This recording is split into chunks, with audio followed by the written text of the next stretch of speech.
Record. Okay, welcome, Dr. Whitfield, to the Biohacker Babes. Thanks for joining us this morning. Well, this is awesome. I've not had a biohacking babe tandem here ever to be interviewed by, so I'm anxious for this. I'm in Austin, so we have a lot of biohacking in our neighborhoods around here. So It's like You the certainly do. biohacking neighborhood.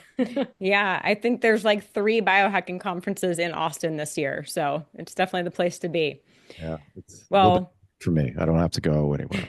yeah, that is Yeah. very nice. Very well, yes, we have been looking forward to this podcast for several months. Hence why, even though I'm recovering from surgery, I did not want to reschedule because I was like, I don't want to wait any longer for this episode. I'm just too excited to chat with you. So we're really grateful that you're spending time with us today.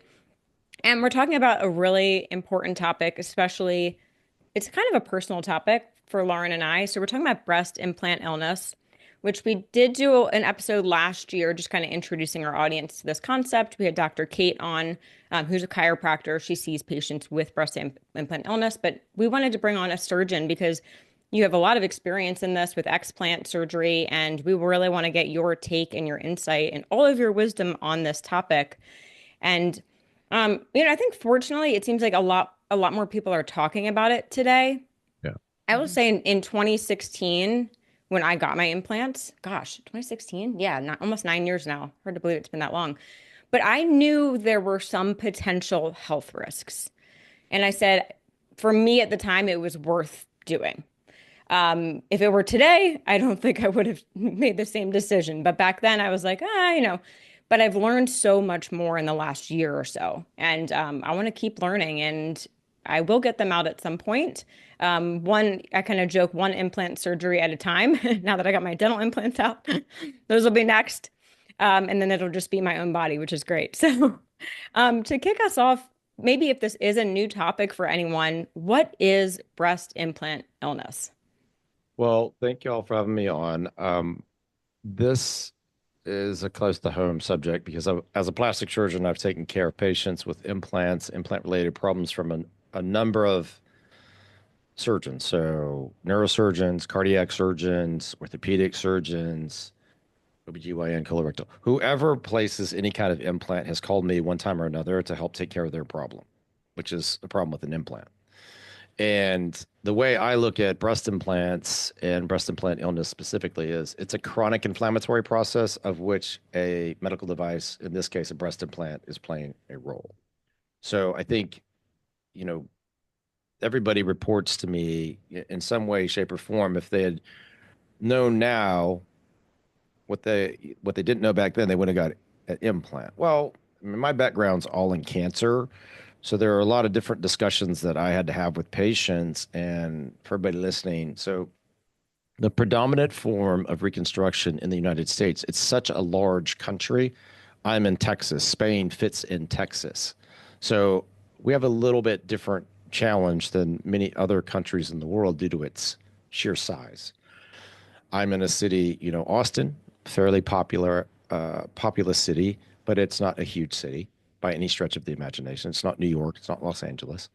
Mhm. And when you get outside, within 30, 40 minutes, you're in a much smaller series of communities. So if you were to have breast cancer and you were in a smaller community like that and you wanted to stay in your community, you would go see your oncologist, your breast surgeon. They would refer you to a plastic surgeon. And the most common form of breast reconstruction in a smaller community is always going to be an implant-based reconstruction. Now, Mhm. I have specific training in microsurgery. So that's taking a microscope and putting together blood vessels that look like the size of coffee stirrers under vision, magnified vision, and sewing those together with suture that's finer than your hair. So that's a very specific amount of training. It takes special nursing, instrumentation in the operating room, training by the staff in the operating room, training by the nurses who recover the patients in the recovery room, and then on the floors taking care of the patients or in the ICUs, whatever. It's a whole different setup versus someone who goes and has a mastectomy and implant-based reconstruction at a community-based facility where they may stay overnight or they may actually be discharged depending on the situation. That's a much different, you know, program. So, as you would expect, the most dominant form of reconstruction in the United States, if they have a reconstruction, is always going to be an implant-based reconstruction. So, you have Mm. cancer patients who have implants, and then you have cosmetic patients who have implants.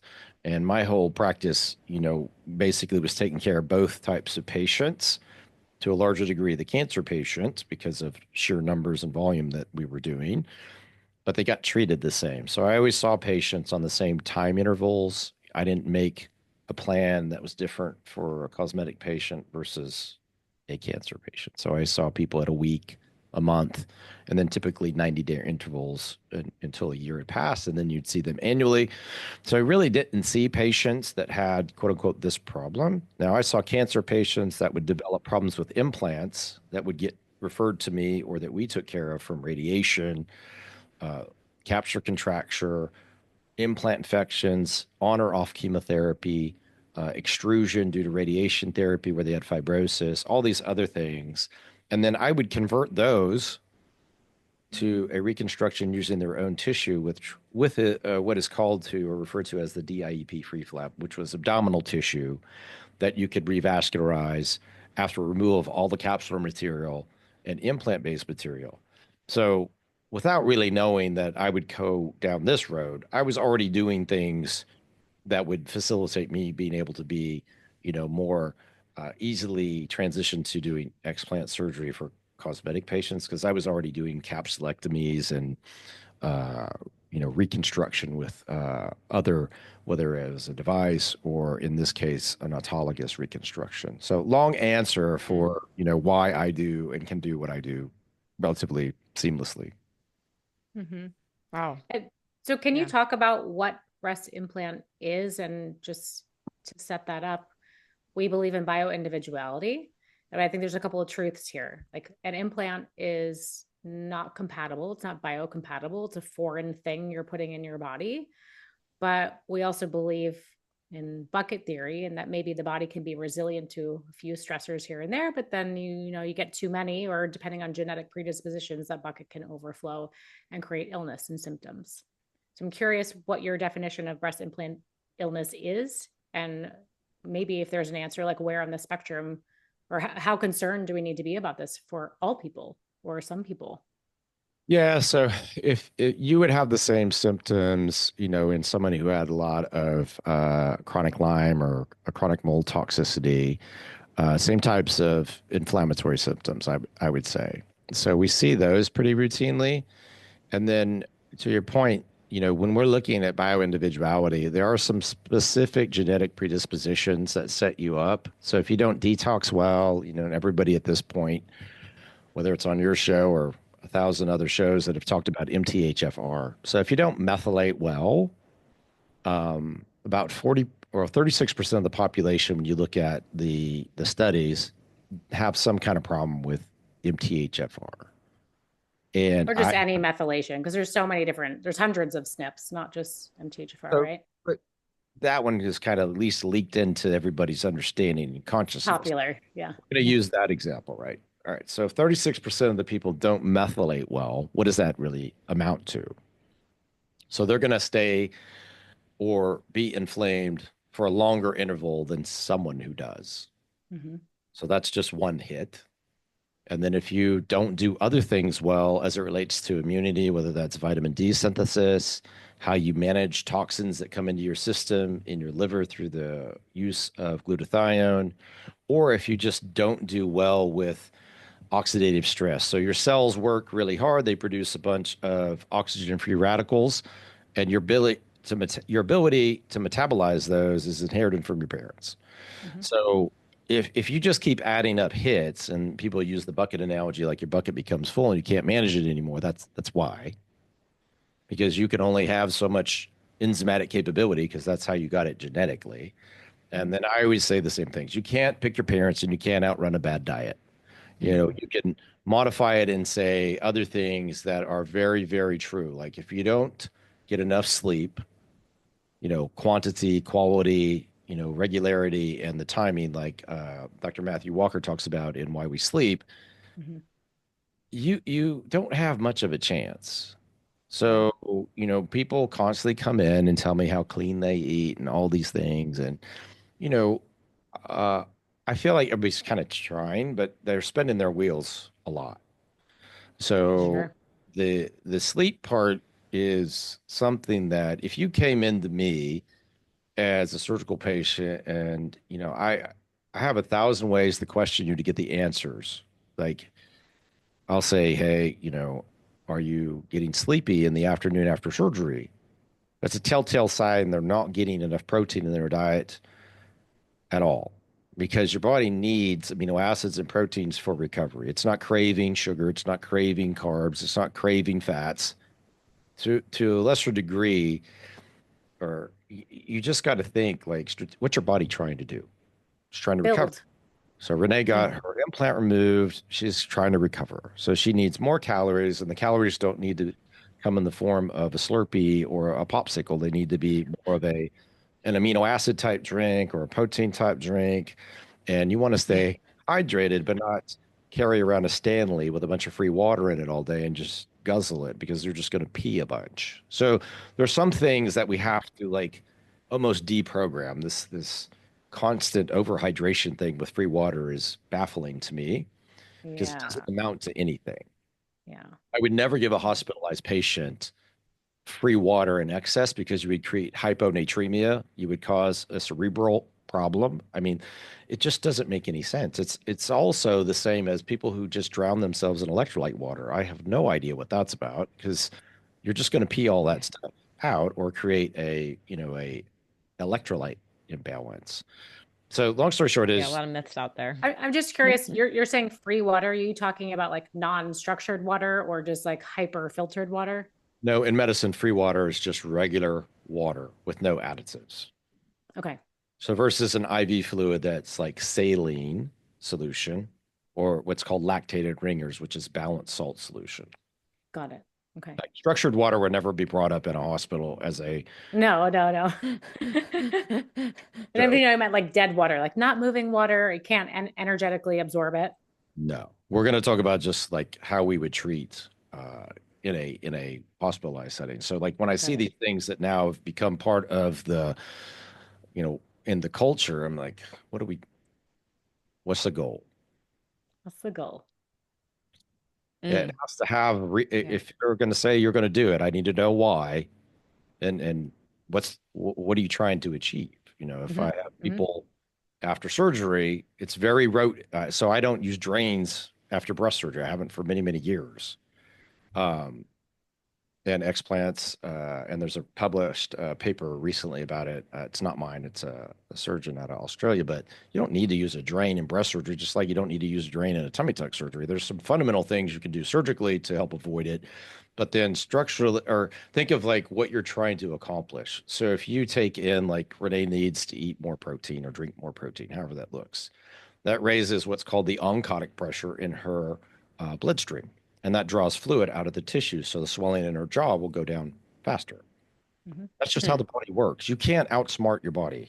You No. can try all you want, but you can't do that. If Yeah. you drink a bunch of regular water or electrolyte water, you'll swell more Mm. Yeah, because that you're makes in sense. what's called after an injury or surgery like she had, you're in the leaky phase, if you want to think of it that way. So if you don't have a way to get the fluid in that helps maintain your oncotic pressure and raise it, the the fluid you're bringing in is more likely to leak and contribute to swelling in the tissues because your body's in that injury phase. More cortisol is being secreted. It's holding on to sodium. It's absorbing more water, and that's your thirst center's turned on. So your brain tells you, Renee, you need to drink more fluid. That's what your brain's telling you. What Mm. you need to do to accompany that signal is to add some amino acid powder, protein powder that works well with your system because obviously, just like you said, everybody's going to be a bit different. Mhm. I use this vegan protein because I have a lot of patients and I have to have one protein source that works basically for everybody. And so we choose like a pea protein, very simple. Try to keep everything very simple. Little basic amino powder, try to keep everything easily absorbable. Mhm. Yeah. I was rotating several protein powders just because I was getting sick of them. Like even my favorite tasting ones, because I think that's where the dental surgery is a little bit harder, is like you want to get all this protein in, but you can't eat. So there's like Right. a lot of, Right. what was that? That's a different challenge because now it's difficult to take in the calories. Yeah, yeah. I definitely will. It was hard to get enough calories in, but lots of protein powder, full fat yogurt. I'm like, oh, I'm so sick of that now. But yeah, the Right. protein was really important. And I was actually pretty thirsty, so I think that kind of helped me stay hydrated. But um circling back to like some of the, well, I guess kind of like the bucket theory. Like I feel like I have biohacked so many things, like my nutrition, my sleep, my stress, I've done all the things. And I'm like, I think I could feel better. And that's why I'm on this journey. Okay, got the dental implants out, the breast implants are out next. Um, how often do you see that with people that like they've done all the things and this is the last thing? Or is it like, oh my gosh, they're a mess in their health anyways? Of course, the implants are just making everything worse. Yeah, I wrote my book, Sharp. It's on my other shoulder, actually. And basically, I described our method about how we perceive this problem and some methodology around support for it, because neither of you want to come visit me in Austin. It's the last thing you really want to do. You don't really want to have explant surgery. Nobody really does. Mhm. And for the small percentage of people who make that decision, and for everybody listening, I don't decide someone needs an explant. That's a decision you arrive at on your own after trying and doing all these things that you're describing. You're getting if people ask me what should they do first, you know, you go for the lowest lying fruit. Like if you think it's your teeth, then hey, do what Renee did and get that taken care of. 100%. Um, this is going Yeah. to raise up a lot of old traumatic issues from being bullied as a young gal, or not feeling from a body image, that you had enough volume, or I think it was Dr. Kate who said she was bored and that's why she got breast implants. I thought that Hmm. was an interesting choice. I mean, there Yeah. are a lot of reasons to get things done. So I've interviewed a bunch of my patients and they've told me like they thought they got implants because of Barbie and Baywatch. I mean, I've heard all sorts of things, as you could imagine. I've done several thousand explants at this point, and once again, nobody wants to come see me. So we created a program that you can just run, and that will help you. I have a detox team that works remote, and I can't tell you exactly who's going to resolve this, if they can resolve it completely on their own, because you do have a certain set of genetics and everybody has a certain set of exposures. Like um, they're different in Raleigh and they're different in Vegas and they're different in Austin. Like Mhm. I can tell you in Austin, we have a lot of trouble with mold. Oh, I've heard that. I've heard it's Yeah. like one of the worst. Yeah, we have Jeez. mold, we have cedar, and we have oak. And because it doesn't really get cold here that much, it's constant. Like you're under a bombardment all the time. So I have all these air filters in my office and my home, and people think I'm probably kind of a weirdo with my obsession about air. But Oh, we need I it. think So Yeah. with important. water, everybody kind of understands and they overlook air quality. So we have Jasper and IQ Air in the Mhm. office and at home, and I think it's an underappreciated problem, especially mold. Uh, I see a lot of mycotoxin problems on toxicity testing, and the number of like unwanted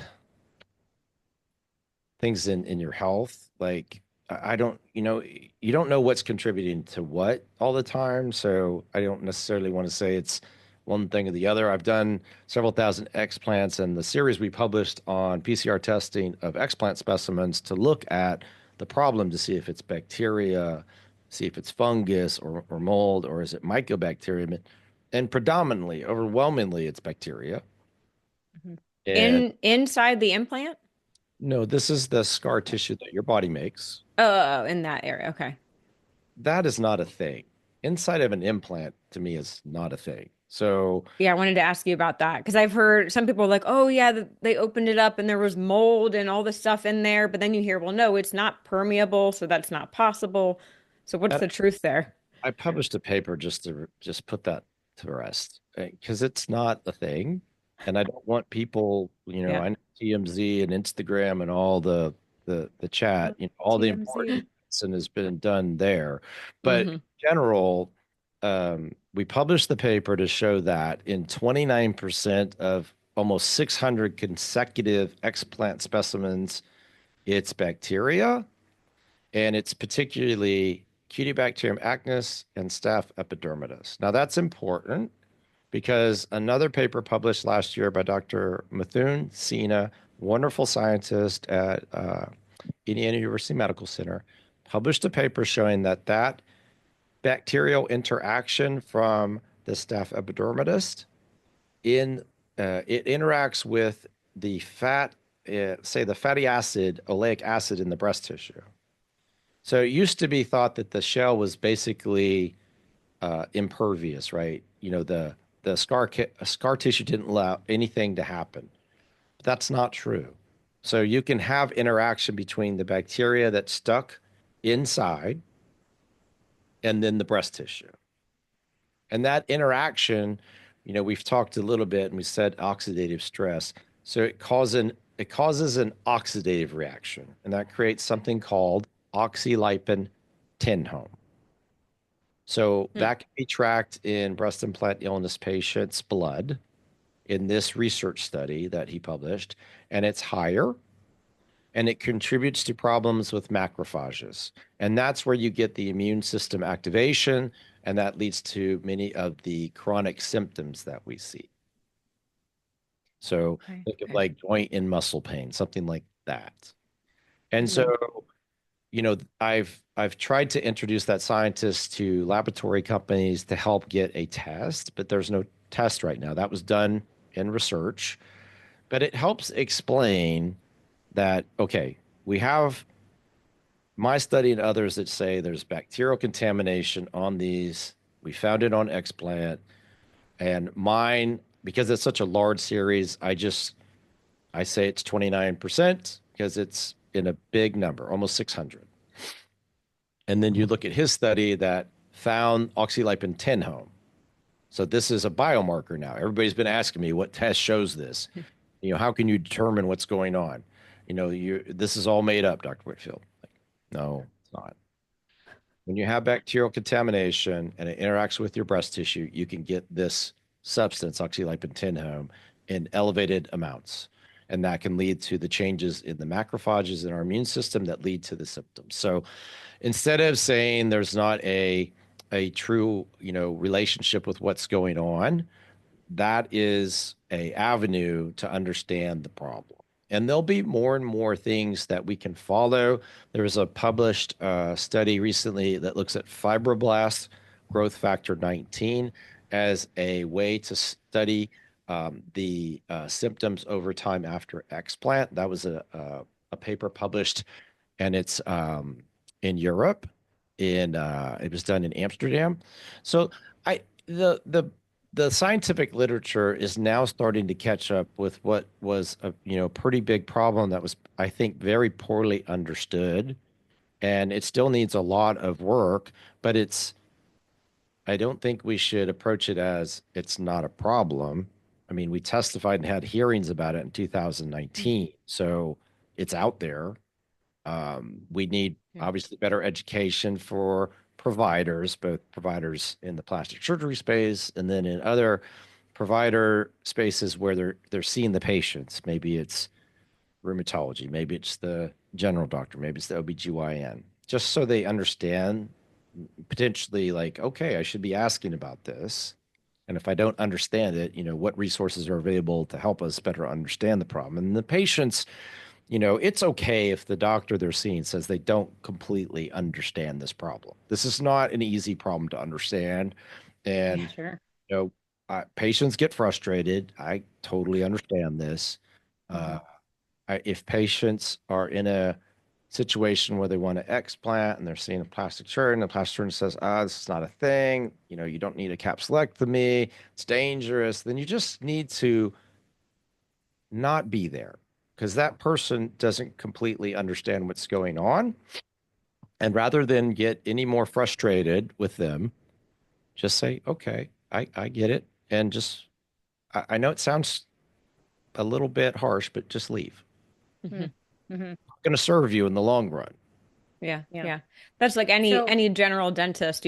You'd say, I'm getting titanium implants out. They'd say, why would you do that? What's wrong with them? Like, it's fine. Leave it. You're going to it's a cause more problems yeah, taking it versus out. any biological dentist is like, get that crap out of your mouth immediately. Yeah. Yeah. I'm just Well, curious because I want to understand because we got to the bacterial conversation from mold. So you're saying it's a bacterial issue turning on the immune system.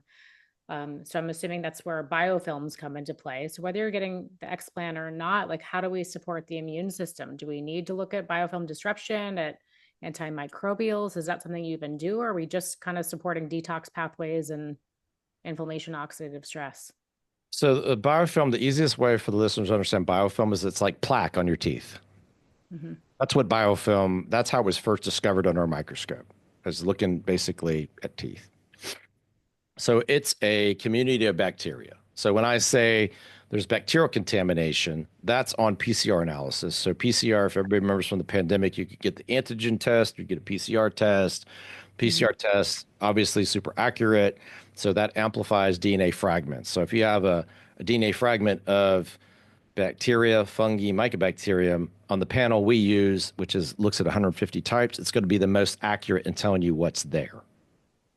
So that's one. So that's, you know, that is, done and dusted. So in 29%, I feel that's going to be the issue. So it's not a fungal issue. Now, trying to solve a biofilm issue is difficult without an explant because Okay. your body doesn't have a great amount of capability to deal with that. And Mm-hmm. biofilm has haunted anybody who's done implant surgery of any variety for their career. And it took forever for people to understand it because it was not easy to figure out. In fact, when I was, I guess, ooh, I'm dating myself now. That would have been in early 2000s when I was finishing training. It would, they had to vibrate what is a blood vessel graft called a vascular graft in order to get the staph to come off of the graft to then culture to show that it was contributing to biofilm because we didn't technically use PCR in that fashion. PCR was more of a research tool. And when you can demonstrate, people need to understand like the techniques to show infections. I mean, I'm 55, they're older than I am. So PCR testing, which used to be just in research laboratories, is now commercially available. Yep. And you can learn a Yeah. lot more in my experience from that in this particular problem. Now, that being said, it doesn't tell you if you have a specific type of bacteria, what antibiotic to treat it with. It can't do that. That's not what it's for. It's purely for identification. Mm-hmm. Okay. With the testing, I know you do genetic testing, gut testing, Mhm. blood tests. Um, is that all something you would do before the explant to try and support the body before surgery or more so after surgery? Yeah, I was a great question. I was just talking to one of my team, and I have a great team. I have like 30 people that work for me now. They run my detox program. They're caregivers in the clinic. They help put our patients through hyperbaric treatments and lymphatic massage and red light therapy in our office. But so Awesome. many times it will take, as little as 3 weeks to get on the schedule if there's a cancellation or 3 years. There's a lot of reasons that that happens. Logistics, like if I have somebody coming from Europe or Asia, they have to plan out a big trip. If someone's trying to get resources allocated, they need to access funds and what have you, and children have to be cared for and all the things. So it takes a long time to get sometimes your logistics sorted out. So we try to get them started on the appropriate supplementation, and I try to have them in each situation craft up their picture. So their picture is like you've already highlighted, like what are your genetics? Most people don't even know this is Mm-hmm. a way to help them better understand why they experience things the way they experience them. A lot of people don't want to know. They're like, if I don't look at it, it's not true. Yeah, and it's been kind of I don't want to say weaponized. That's not it has been to a degree weaponized Sure. against patients for bad reasons. But the things we're looking at are purely and simply to help you better understand how you should be going about and trying to achieve better wellness, if I think of it like that. So if we can help you make these little adjustments, you know, the tiny habits, if they can be adjusted, they'll have a bigger effect, downstream. So understanding how you detoxify from a genetic standpoint is, for us, I understand it. And I don't sit and listen to patients to try to give me a symptom inventory to give them a pill shot drug. That's not how I listen to patients. I try to listen to patients purely to understand how they detox. And then, I will go down an avenue based on that. And those avenues then lead to how they were raised. Where did they grow up? What work did they do? Where did they go to school? Inevitably, people tell you exactly what's wrong with them if you just listen to them and let them tell you. Oh, Mm. yeah. Especially with what did your parents do for work? What did your home look like? It's a lot in Mm. there. So I grew up in Las Vegas, and my dad was a nuclear weapons inspector. So I have Oh Beretta boy. in my blood Yeah, yeah. Wow. And our dad, or both our dad and mom, biological dentist, biological dental hygienist, they played with mercury, all the time. played with Yep. it. Yep. And had tons of fillings before we were born, or before I was born, not before you were born, Lauren. They still had fillings probably then. Right. Yeah. I mean, that's Yeah. so, and people forget they just conveniently wipe this slate and don't Mhm, remember, don't want to remember. mhm, mhm, People don't want to equate their home that they spent so much time, effort, and money working to get to have a problem. And mhm, when they do, Mm. there's a lot of guilt or bad feelings when you bring that up. mhm, Because inevitably, like if you have this, what we're describing, chronic inflammatory process going on, you just don't detox well. And maybe your partner does and you don't. Like I have this great couple out of Florida, and they have a lot of access and they've done a lot of testing and they travel a fair amount. And the woman who has breast implants has a problem with mycotoxins. Partner doesn't. Same testing, same time intervals, all the, it's like perfect for me. Just establishes exactly the differences that mhm, you're talking about. Like genetically, she does not detox mold well. She got exposed and can't handle the burden. So it mhm, builds up in her, and he just detoxes it right out, and he's fine. mhm. So it doesn't matter what Good. fancy hotel you stay on the Amalfi Coast, it's going to have mold in it because it's old. Yeah. Doesn't matter what castle you went to and stayed at in England, it's old. It has mold.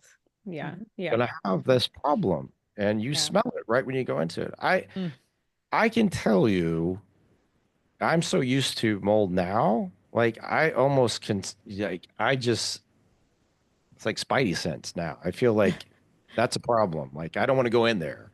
Uh, Mhm, mhm, there's a lot of people that move to Austin in the biohacking community that unfortunately find places with mold, and I'm not going to name them because that's not the way to go about this, but they're very aware of it. And when you come here, like a lot of people have, a lot of old homes, a mhm, lot of problems with mold.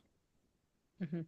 And Yeah. it's Yeah. such a threat to your immune system, right? Like puts you in cell danger response. Detox is not really what your body's concerned with or No, good at. it's a really Yeah. underappreciated problem. I don't know why. I mean, when I was training all the time in cancer patients, there are very specific things you did not want in your immunosuppressed patients. If they got a fungal infection, which is what mold is, it's from fungus, Fungus. very dangerous. So they were always in specific wards when their white count dropped below a certain level, obviously for good reason. All these precautions were taken. Why? Because you didn't want them to get an infection that normally wouldn't happen, which is what happens when you have immunosuppression. You get like Mhm, mold in the HIV population. If everybody remembers, the water supply would get cryptosporidium in it and kill a bunch of people because normally that doesn't affect you or I because we have a normal level of immunity. But when you're immune mhm. suppressed, Mm. it can. Anything can happen. Yeah. Yeah. What about heavy metals, Lauren, since you mentioned mercury? I've heard that heavy metals are an issue with implants. Is that a myth You as know, well? look at toxicity testing, it hasn't borne out. And I know you've had Dr. Kate on and she talked about it. And certainly all those things are in the shell. So I have one super famous patient that everybody listening will probably know, Lauren Bostick.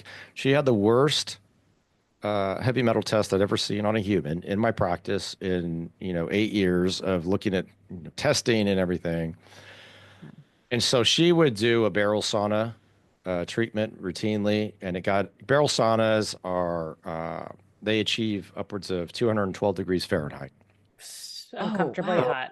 Yeah, She it's would like joke with traditional. me that she was melting her implants, and I went along with that. And then on her podcast, we talked about it in that way. But the true problem chemically is she's leaching chemicals out of the implants into her system, and we did her surgery, and she went off and spent the summer in Italy, and then came back, and we repeated her toxicity test. All of it was basically out of her system, and she hadn't done any detox. She just went to Italy for the summer. So Hmm. the I like that. in that situation, I think we were basically showing um, how the chemicals can be leached. When something is um, being uncharacteristically treated with heat, because normally there would be, you know, very few, if no instances of that happening. And so I have taken a fair amount of heat for this, no pun intended, but that's fine. I think if I had never said anything, people would have just kept on doing that and IR, and I probably could have got better information had I not said that. But now everybody who comes to me has eliminated sauna use because they've seen something or heard something that I've talked about typically, which is fine. And then people ask me, when can they resume? And we have the same type of philosophy here. If you're going to explant with us, we have people just hold any kind of sauna usage for about 90 days and then try to see how they're doing before, because y'all get too hardcore. You just go in there and torture yourself. That's a characteristic of biohackers, all in. But I feel like you Well, said on that podcast that you will feel bad if it's really an issue. Would you say that's true for most Oh, what people? what Michael, Lauren's husband, would say, she was like, she'd get out of that thing and feel like shit. And I was like, well, Probably something to pay attention to. that's a problem. So if you're Yeah. basically giving yourself a Herxenheimer reaction, that's a problem. Yeah. Let's not do that. So feeling Yeah. tired after or because it's hot is kind of normal, right? I go to the gym and Yeah. I sit in the sauna for 20 minutes and I get out and I sweat it a bunch and it's kind of like hot, but I don't feel like I'm going to die. I don't feel like I need to go take a nap. And, he and she both, she's like, yeah, I felt terrible after that. And I was like, well, that's Mhm. not normal. Yeah. yeah. Yeah. I So, Sauna's been a tricky one for me because I feel amazing after the sauna. Now it's infrared. It goes up to maybe 135, so yeah. nowhere near the 200, Oh, but I that's feel hot. great. So I'm like, should Yeah, I so keep it I up? tell people they have to listen to themselves. I mean, Mhm. nobody even has remotely the kind of toxicity data that we have, because we do this for every patient. Like, I don't operate on patients I don't have toxicity data on because I'm not interested in trying to figure out what's wrong with you after surgery. I want to know what's going on up front, Mhm. and then we can help you because this is not an easy problem to solve. Um, and I have a group that maybe of overachievers like you all who try to do too much, and that's a problem. Mhm. And I would Well, say, that's a mentality. That is like a deep-seated narrative a lot of the yeah, times. and just that, for all the biohacking folks listening, if you come to have surgery with us, you have to, pause what you're doing and Mhm. listen to what I'm doing and what I'm Mhm. going to tell you to do, because Mhm. you do not and cannot outsmart this problem. Mm-mm. That's And fair. surgery's Yeah. not anything to fool with. I have a Mhm. lot of experience with it, and I try and push the envelope as much as possible to help patients wherever I can. So, I have a Nano V next to me. Like I said, I have flow Nice. pressos in the office and hyperbaric and red light. And if there's something that I feel that we need to have that's valuable that will help, then we'll have it. Yeah. We love Flow Presso. Freddie Kimmel's been around. those Yeah, friends in parts. Austin. Yeah. Yeah, yeah. I know I had a lot of that after my surgery. I couldn't do the flow press though because I think it was too much for the dental piece, pushing things around, but I'll be able to Probably do it now you soon. could do it. Yeah, I can do Yeah. it now. So if someone does come there, how long are they typically there for? A couple of weeks? You know, the easy answer is I will take care of folks as long as they want to be taken care of. The short answer is the minimum you want to be here is about a week if you're inside the US or Hawaii. The long haul, the Europe, the Asia, Australia folks, I tell them to stay a few weeks because it's very challenging to do those big flights, have surgery, go back.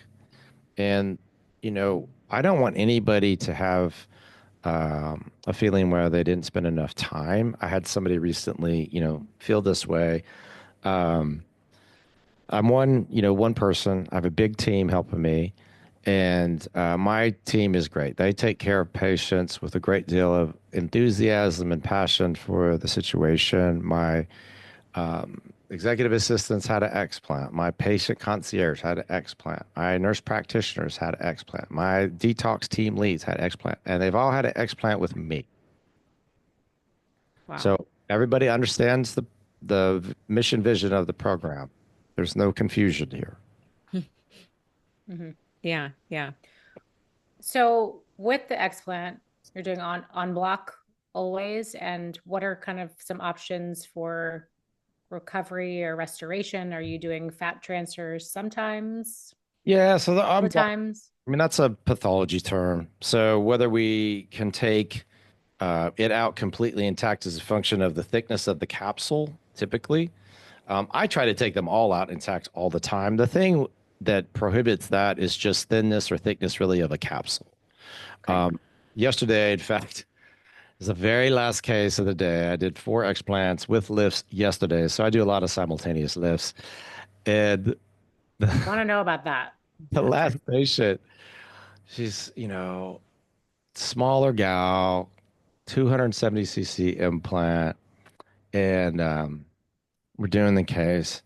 And basically, the capsule kind of, the scar capsule kind of, it's thin in an area and it's under pressure and it just pops and shoots blood out at us. And I'm like, what in the hell was going on here? So she had an old hematoma.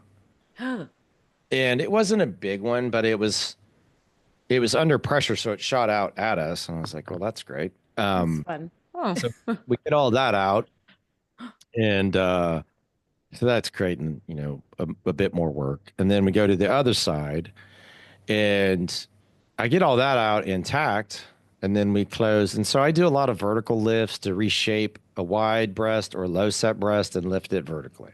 And we do it. That's the most common thing I do now. We do it simultaneously. It really doesn't change recovery, and we're doing muscle repair at a very high frequency now, just to help with overall control of the fold and the aesthetics.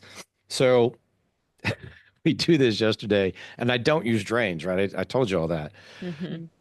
But anytime you have fluid around an implant, the actual thinking or teaching has always been that's infected.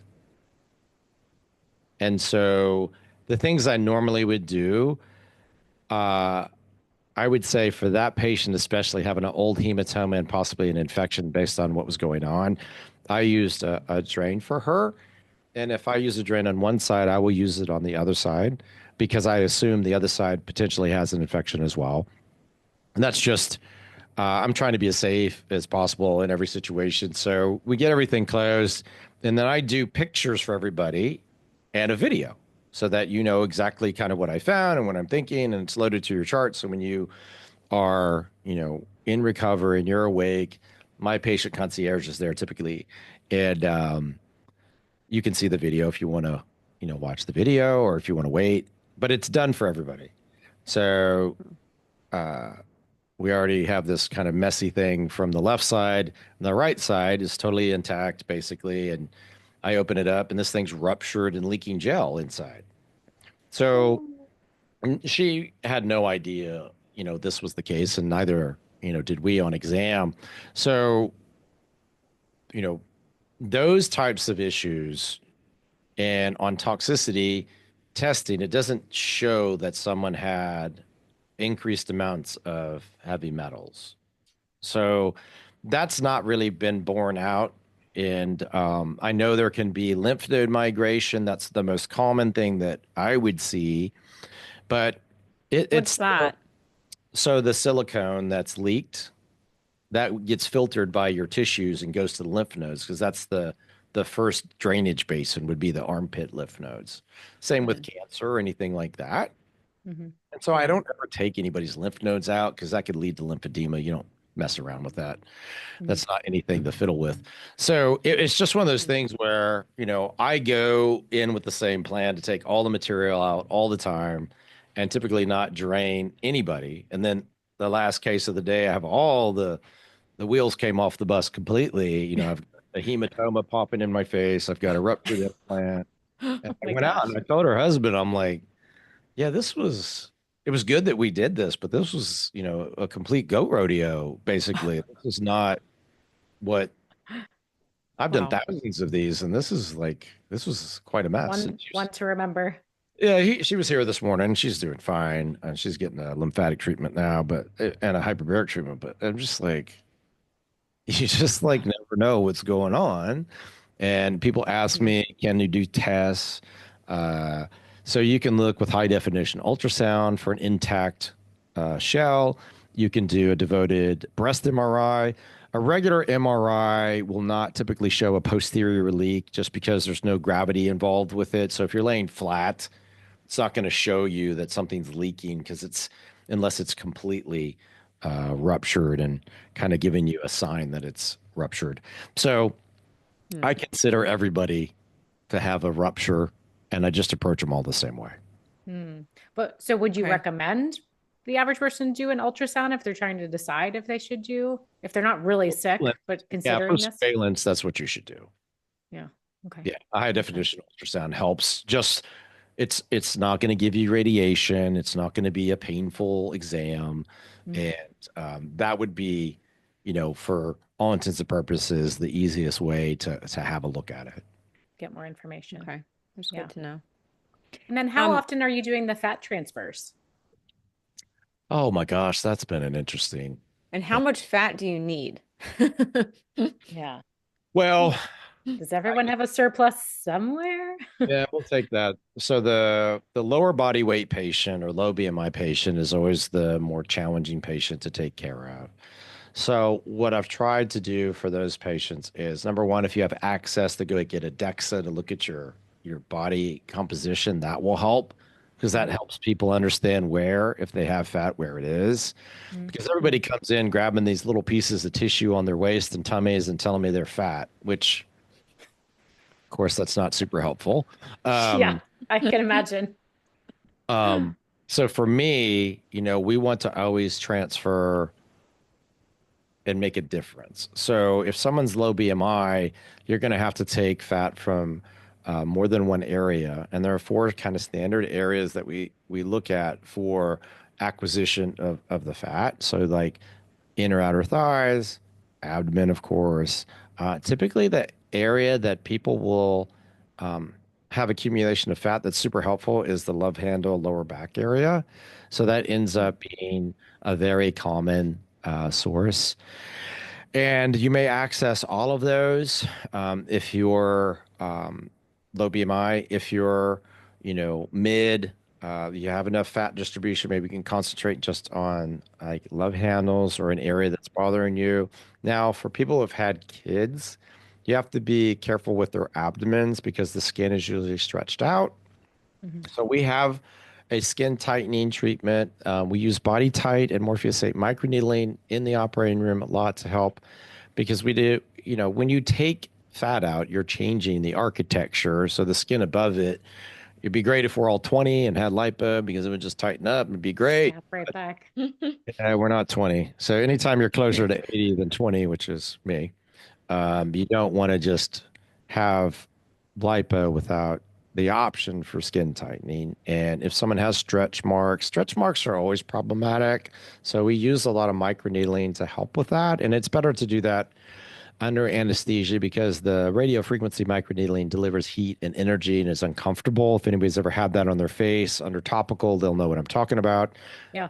This aid is a very good tool, but it's not something that you go, wow, that was great. Can I have that again?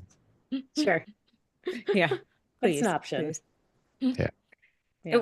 And what if you can't do the fat transfer? Like, personally, my biggest fear is I was barely an A cup before. Yeah. So if I get these out, I'm like, what am I going to look like Yeah, that's why after? it's important, especially in the low BMI patients, to make sure that you can accomplish a good muscle repair. So that helps Mm. protect the chest. And then it's like I said, can you get a DEXA and see if there fat that can be utilized? And that's the toughest call. I mean, people who are, you know, that's why they got implants because they didn't have a lot of tissue.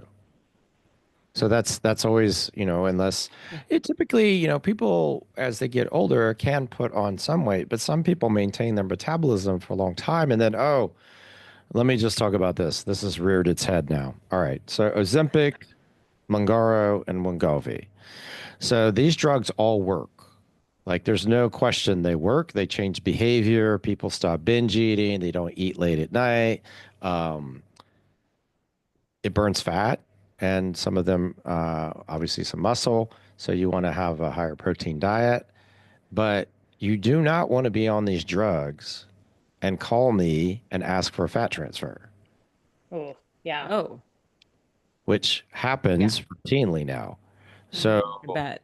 I tell everybody the same thing. And for everybody listening, you want to be off those things 3 to 6 months, have an appetite, and you need to have fat. So if you want to have a fat transfer, you need to consult with someone like me if that's what you're considering, because you don't want to lose that if that's what you want to use for Hmm. augmentation, whether it's breast, butt, face. Obviously, Hmm. for a face, you don't need hardly much at all. So that's not as big of a deal. But, in a Okay. So butt, you need come a lot. in well nourished is what you're Okay. saying. You have I'm gonna to, start eating more. Just you kidding. can't not be able to eat or not Yeah. be interested in eating. I mean, Renee doesn't want to eat because you can't eat because it hurts.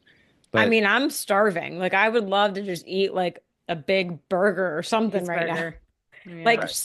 soup just doesn't crack the the need there. that's given, eating's given back to you as a privilege, not a right. Hmm. Yeah. Hmm. The day I can bite into something will be a big celebration. Yeah. Getting Okay. there. Okay, great. So That's super helpful. yeah, I think let's kind of wrap up. I would love to know for people that are considering this, want to come see you, what else do they need to know? I know you have the detox program, you have a book. There's lots of resources, which is really awesome. So people can really educate themselves ahead of this. What would you? Yeah, I mean, I think of it as a big iceberg problem. So if you think of the iceberg and what's above the water that we can see, if you were to scale the iceberg and plant a flagpole at the top of it, that is my office in Austin. Very, very few people will ever come here. So the way we can help the most people is one, understanding what's going on. We've published a book about the methodology SHARP. People can do testing to see how much inflammation they have. We have a very basic inflammation test that can be done that checks your urine. So that will change colors. Is it Um, the meta-oxy test? yeah. So Okay. just Mm. to help people better understand, is that what they're experiencing? Now, I have a whole series of tests if someone obviously wants to progress through the system, and that looks at genetics and toxicity and gut health, triggers in the diet, metabolomics, and hormone balance. And we'll curate and continue to massage that test package as things come to fruition, either through scientific research or things that we get alerted to. And then the supplementation, which we didn't touch on much, is really geared towards people with absorption issues. Many of our uh, folks experience a lot of problems with leaky gut, problems getting their nutrients. So we've shifted from capsules and tablets to predominantly, overwhelmingly liquid liposomal based formulations. And I feel Great. strongly that I can get folks through surgery. I do not stop my supplementation program for surgery. I operate on that. So many times people are told to stop for a couple weeks, and that the basic reasoning for that, so everybody understands it, is so that your platelets have time to recover if you're taking a lot of antioxidants. Mm-hmm. So we have a balance that we feel comfortable with, and that's why I have everybody pause theirs and just use ours. That's the best way. I have a program that runs remote for detox. I have a whole team for that. So you can participate in Sharp without ever coming or having surgery. I know a lot of people stalk me online and various methods to learn what we're talking about, what we're doing, and now that's available for everybody. Very cool. Wonderful. Let's stalk away. Good Yeah, I'm order. just Thank you. looking at the supplements. So it's like it's pretty basic: methylated B's, vitamin C, glutathione, magnesium. So you're not doing like a ton of vitamin E. You're just getting pretty No, basics. this is super basic for the biohacking community, but and that's where actually part of the rub is with that community. They want to do so much more than is needed at the time of surgery that it creates problems with bleeding. So everybody needs to calm it down, take it down a notch around the time of surgery. Surgery is not anything to fiddle with. So Mhm. you can't outsmart surgery. Trust me. Yeah, believe it. So those things are basic because that's from a genetic standpoint what you need for immunity to get to a level where you're gonna put yourself in position to do better. People can run the program and lower their inflammation. I don't, like we talked about earlier, know exactly who's going to be able to get it in enough balance to avoid surgery, but I have so many people who are just not in position to do things. They need some access, and that's why we created all of the content and resources both on the podcast and the YouTube channel and in the store and the book so that everybody knows what we know about the problem. Amazing. Well, thank you. We're going to Thank put you. all of those resources in the show notes. So it's a quick click away. Thank you for sharing. Yeah. Okay, one final question for you, Yeah. Dr. Rob. Can you leave our audience with one piece of advice, something they should start doing today to optimize their health? Yeah, you have to prioritize sleep above all else. So, and Dr. Matt Walker's book, Why We Sleep, great read. And then concentrate on the quantity, 7 to 9 hours. The quality, obviously has to be a quiet room, dark, cool, block out noise, wear earplugs, whatever you got to do. And I have sleep apnea. So I'm very insistent upon everybody getting checked for sleep apnea because you don't have to snore to have sleep apnea. It's a big reason why people get Alzheimer's is lack of oxygen to their brains. So sleep, but obviously sleep that's good and for long enough. Mm-hmm. Mm-hmm. Love that. Couldn't agree more. Yeah. Yeah. I think the hardest thing for me after surgery was the pain keeping me awake because I'm such a good sleeper. I'm like, oh, so frustrating. But now I'm sleeping good. So Yeah. When you want to sleep and can't. Yeah. yeah. But thank you for mentioning the breathing. Yeah. So our dad is a biological dentist and he does sleep medicine too. So tests for airways and Oh apneas. yeah. And it's just so overlooked. So overlooked. And Yeah. we just think it's just like fat old men that snore, but like a lot of people have A lot of oxygenation people. issues. Yeah. Yeah. Well, thank you for sharing that. You bet. All right. That's a This is wrap. awesome. Thank you so much for joining us today and sharing all your wisdom and experience. This has really been super helpful and so excited to share it with our audience. Well, thanks for having me on. We look forward to seeing you in Austin for all the biohacking meetings coming up. Oh yeah, we'll see you. Yeah. We'll see you for sure. All right. And thanks for everyone that tuned in today. We'll see you next time.